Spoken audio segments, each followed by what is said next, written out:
It should be no surprise to anybody that this is kind of a troubling time with a ton of uncertainty. But there's one thing that is for sure, and that is that in 5 days, it's going to be April 1st, and all of the mortgages on all of my properties are going to come due. All of my mortgages combined hit right at, well, I think it's just over $6,000.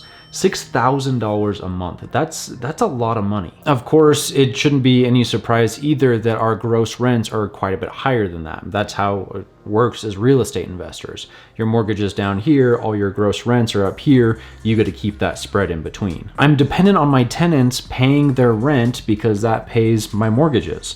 And also that covers my insurance, that covers my property taxes, that covers maintenance, and it also covers repairs. So what happens if my tenants don't pay? That means I'm on the hook for $6,000 a month. It's no secret that right now the coronavirus is wreaking havoc across millions of people across America. And because of that, unemployment rates have shot through the roof, and sadly, a lot of those unemployed people are our tenants, and they rent homes from us. So as a landlord, what are you supposed to do? How are you supposed to handle this? What are you supposed to do when a tenant calls and says, hey, I can't pay my rent this month? If you follow any sort of real estate forum, either on Reddit or, a group on Facebook, there's kind of this interesting movement that's going on right now with tenants. And a lot of them are saying that landlords should actually temporarily pause rent because of all the unemployment and everything that's going on right now across the country. While I would love to do that, I would love to help out. While I can give some discount on rents, I can't just pause rents altogether because, again, I'm on the hook for $6,000 every single month. There's this huge misunderstanding that landlords are just by and large this huge group, this large corporation that's super greedy, sitting on tons of piles of cash, and are super rich. And you know what? It's just not the case, because most landlords are people just like you or I, trying to make a living. I mean, I'm doing all this because I want to provide for my family. This is going to be my retirement. And so I'm not some filthy, rich, greedy corporation. So unless we continue to receive income from our tenants, or the government in some way, shape, or form puts a pause on people having to pay their mortgages, I can't pay $6,000 a month indefinitely for the long term.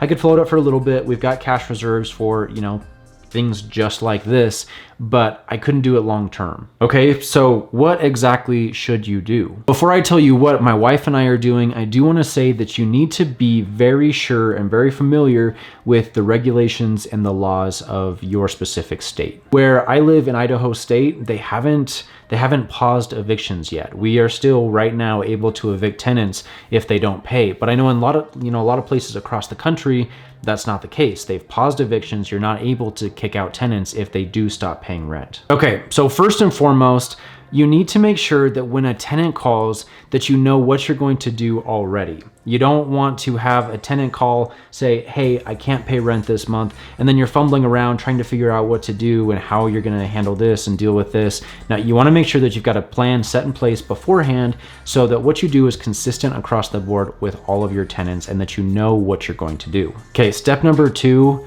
be kind. Just be nice. Be a kind, genuine person. Everyone's freaking out. Everyone is so worried because everything is so unsure and up in the air right now. And a lot of tenants are scared because they don't know where their next paycheck is going to come from. It's just a really scary, uncertain time. So please, please, please be kind to your tenants. I can't remember exactly what the statistic is, but I think it's something along the lines of 60% of Americans don't have more than $1,000 saved. And most people cannot weather an unexpected storm. And I think this certainly classifies as an unexpected storm. Nobody was planning on going into work and then saying, hey, we're closing, you're unemployed, you don't have a job anymore. Please remember that we're all human and your tenants are human as well. And in fact, you wouldn't have a rental property business, you wouldn't own property if it weren't for your tenants. They are the reason that you have a business in the first place. They're the ones that are helping you pay your bills. And most likely these tenants you've had for a while, and they've been great tenants up until now. They've always paid on time, they take care of the property, they're good tenants, otherwise they wouldn't still be living in your property. So please be kind to them, be lenient with them, know that this is a difficult situation for everyone. Okay, step number 3, you need to let your tenants know that rent is still due. This is a difficult time, but you have mortgages to pay, you have expenses to pay.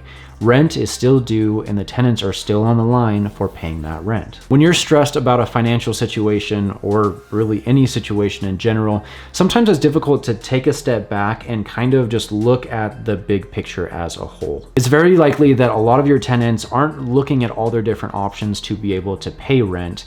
And it's your job as a landlord to kind of help them navigate through some of those. First, talk to them and see if they can borrow money from anybody. See if they can talk to a friend or a family member or a relative or someone and see if someone who is better off than them, if they can loan money for a little while. A lot of people are being very sympathetic in this situation.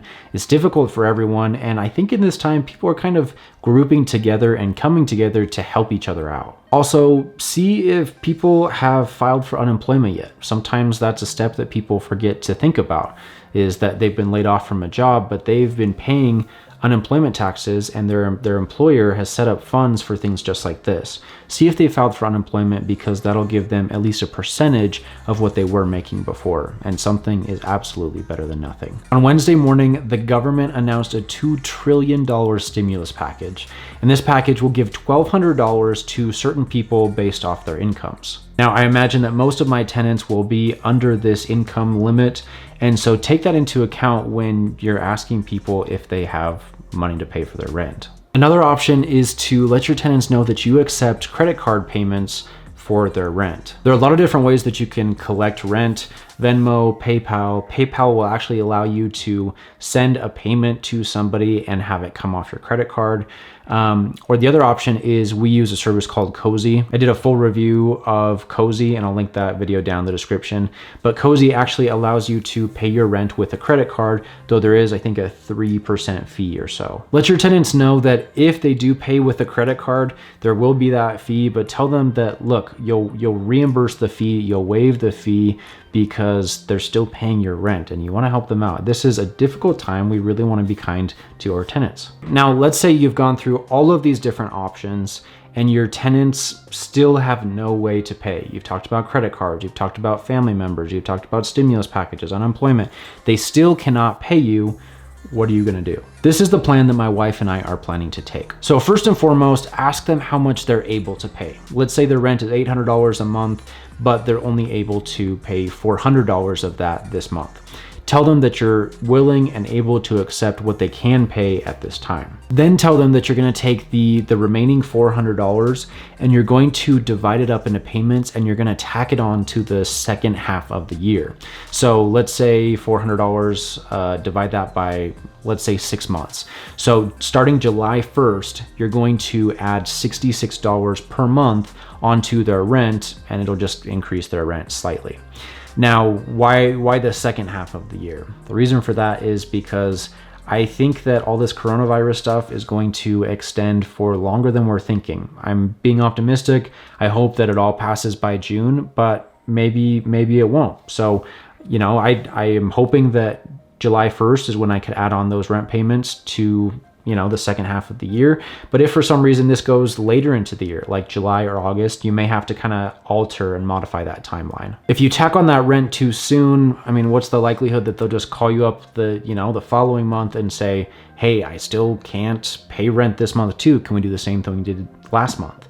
Problem is that if you do it too many times in a row, if you do it more than 2 or 3 times, that's going to increase their rent by $300 to $400 sometimes, depending on where you live and how expensive their rent already is.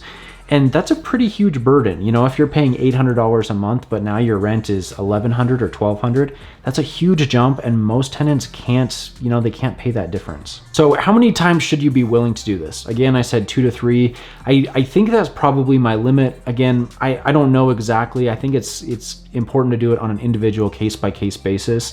But I think at some point you're gonna have to break down and say, look, this isn't working, I think you probably need to find another place to live. Don't be mean, don't be cruel, don't evict them. Just say, look, this isn't working. I realize this is a tough situation, but we've got expenses to pay as well. You probably need to find a different place to live. That is my wife and I's plan to hopefully weather this storm, work with tenants who can't pay their full monthly rent.